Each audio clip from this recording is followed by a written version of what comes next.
What's up YouTube? Welcome back to my channel, Andrea René Abroad, where I talk about Peace Corps travel and working abroad. If you're new to my channel, my name is Andrea and I'm a returns Peace Corps volunteer who served in Nicaragua from August of 2016 to April of 2018. I wanted to take a moment to thank you all because this channel recently reached 300 subscribers, which is really awesome and tells me that you all have been receiving value from learning more about Peace Corps as well as how to become an au pair. So thank you all. In today's video, I'm going to be doing something a little bit different. Yesterday, I went on a tour of the Great Ocean Road and I enjoyed it so much that I thought you all would want to hear about it. If you happened across this video because you are just looking for things to do while you are here in Melbourne, Australia, then you have definitely come to the right video. If you want to know more about how to become an au pair or a Peace Corps volunteer, then be sure to check out my channel. So let's talk a little bit about the Great Ocean Road. The Great Ocean Road is an expansive highway on the southern part of Australia, right outside of Melbourne, that displays some of the most beautiful coastlines that Australia has to offer. I first found out about the Great Ocean Road in my trusty Lonely Planet guidebook. I later heard from local Australians that the Great Ocean Road was definitely something that I had to see while I was here. I started investigating how I could do this because I do not have access to my own car here in Australia. I do not drive in Australia, so renting a car wasn't a viable option for me. But if you are open to renting a car and driving on the other side of the road here in Australia, they drive on the left side of the road, then by all means rent a car and check out the Great Ocean Road that way. But if you are looking for a way to do the Great Ocean Road without having to drive, then this is the perfect video for you. So I found out from the au pair that I replaced that Groupon often has tours available for the Great Ocean Road. I downloaded Groupon, and as you can see here, I just searched the Great Ocean Road and then happened upon an offer that was actually quite affordable, only $49 Australian, which is even cheaper in USD as the value of the dollar tends to fluctuate a little bit more here in Australia. Just a pro tip for Groupon, often they have 10% or 15% off on the weekends. So if you see one of these tours available, you should wait until there's a promotion code that you can enter to get a further discount on one of these tours. So I purchased the package on Groupon, but you can also purchase it just on the website. So there's a whole bunch of different tours that you can do with the Great Ocean Road, and I'm not being sponsored for this video whatsoever, but I did happen to do my tour with Extra Green Holidays, which I've put their website down below and have also put it down below in the description box. I had a really good time with them, so that is why I'm recommending them all to you.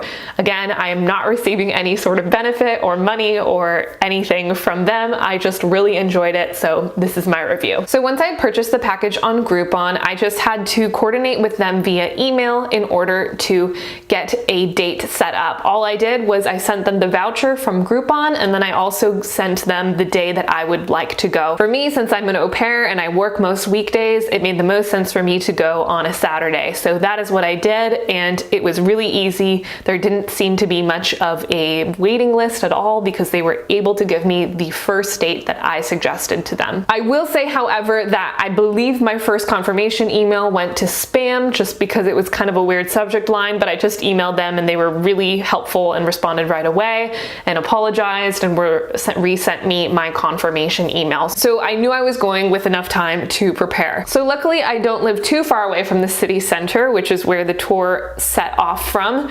So on the Saturday that I went on the Great Ocean Road, I just woke up a little bit early, took a tram into town, and then was there and able to find the meetup spot with relative ease. I just got in line where everybody was waiting to board the buses, and then we boarded the buses promptly at 8 a.m. as promised. The buses were quite nice, really comfortable seating.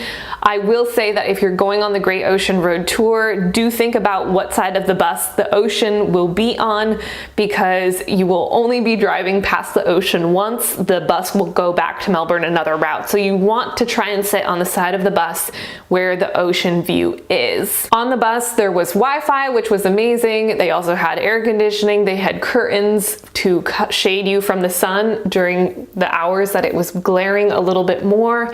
And also the tour guides had microphones, and also it was a bilingual tour. So if your preferred language is Mandarin, this particular tour, the Extra Green Holidays, they have tours in both Mandarin Chinese and in English, which was really great. The one I was on happened to be bilingual, so we had 2 tour guides and they would just trade off between English and Mandarin Chinese. The English speaker was an Australian and the Mandarin speaker was a native speaker of Mandarin Chinese. So really great if you speak either of those languages. So this was a full 12-hour day. We departed at 8 a.m. and we did not get back to Melbourne until 8 p.m. So what were we doing during that time?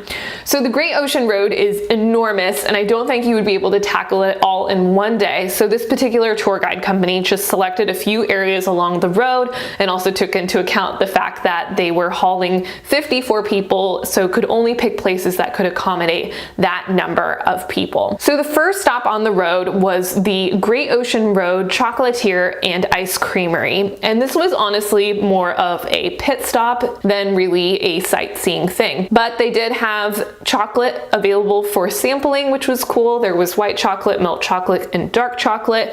So if you are lactose intolerant like I am, you will still be able to have the dark chocolate, but probably nothing else in the chocolatier you will be able to eat. So that was honestly more of a bathroom stop than anything, but I was able to look around and see something new, and I did not mind getting some free dark chocolate. The next stop on this tour was the Great Ocean Road Arch between Anglesea and Lorne. People from Talkie will tell you that Talkie is the official start of the Great Ocean Road, but the arch is not until much further down the road. So for the sake of taking photos, this was the best place to mark the beginning of the Great Ocean Road. We were given a little bit of time to take photos there and then walk down to the beach and look around there. We then hopped back on the bus and continued along the Great Ocean Road with spectacular views out of the bus windows, and then stopped in Apollo Bay for lunch. The tour guides were really helpful in recommending us where to eat, and so I ended up getting some fish and chips, which were really delicious,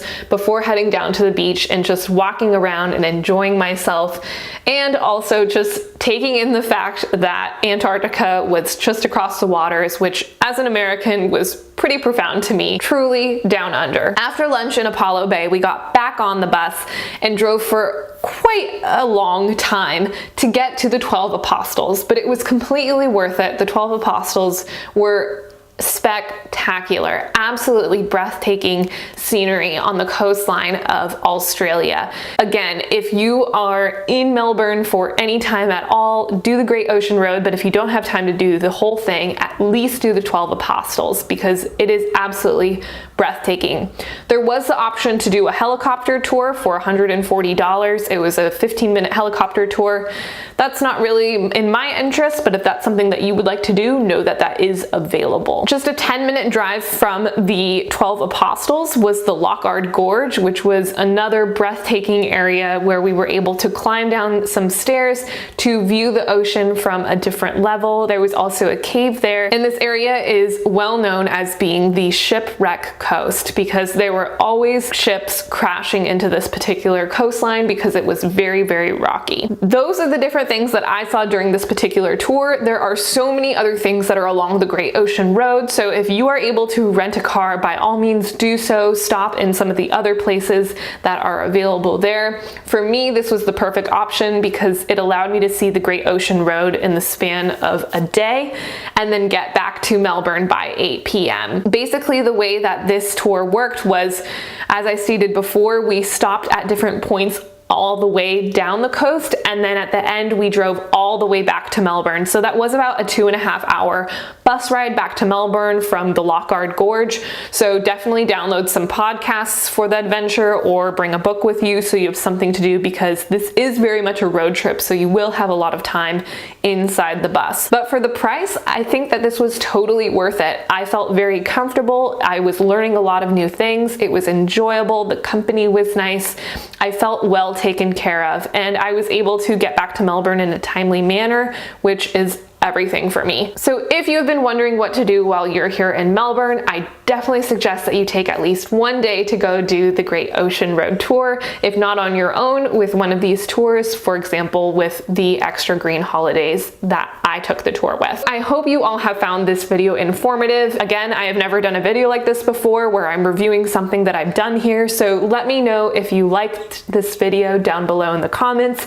Give it a thumbs up, and if you're new, again, I would love for you to subscribe. If you haven't followed me on Instagram yet, I really recommend you to do so because I am constantly vlogging my experience. For example, when I was doing the Great Ocean Road, those of you who do follow me on Instagram were able to follow me on the Great Ocean Road tour and see exactly what I was seeing in live time. So definitely check me out on Instagram, check me out on Facebook, and also check out my blog on WordPress. All right, y'all, I'll see you all next week.